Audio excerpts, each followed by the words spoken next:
Freeze frames are a simple way to draw a viewer's attention to a specific frame or a specific part of a frame. In this lesson, we're going to set up a freeze frame command on the Composer window, and then I'm going to walk you through how we actually create a freeze frame.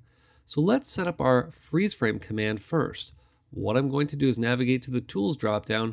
I'm going to come down to the Command palette, and I'm going to make sure that Menu to Button Reassignment is selected. The next thing I'm going to do is to choose a button on the Composer window that I would like to map freeze frame to. Now what's important to keep in mind is that with the freeze frame command, you're going to want to map it to the preview window because this is where we will be creating all of our freeze frames.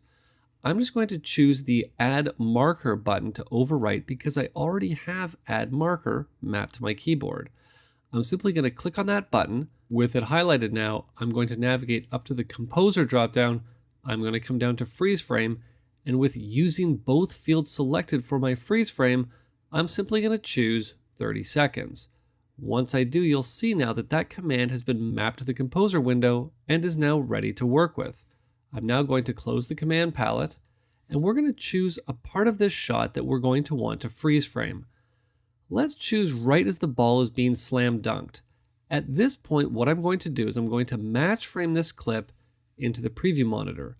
Now my shortcut for match frame is F7 on the keyboard. If you don't have it mapped, don't worry.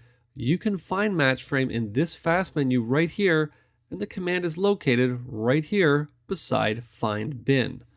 What I'm going to do is to simply match frame this clip, and once I have it in the preview window, I'm simply going to click on the Create Freeze Frame button. By default, it will be 30 seconds because that is how it was set up when I created the command.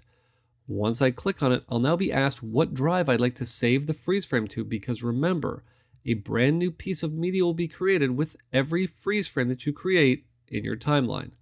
I'm simply going to say OK. Media Composer will create the effect for me and put it into a bin for later use. Once the effect has been created, it will be immediately populated in the preview window. Now all I need to do is just to select an in point and an out point. I can now hit V on the keyboard on both Mac and Windows to insert this freeze frame right here. And what we now have is the video playing. It will freeze right as our basketball player slam dunks and then start playing again.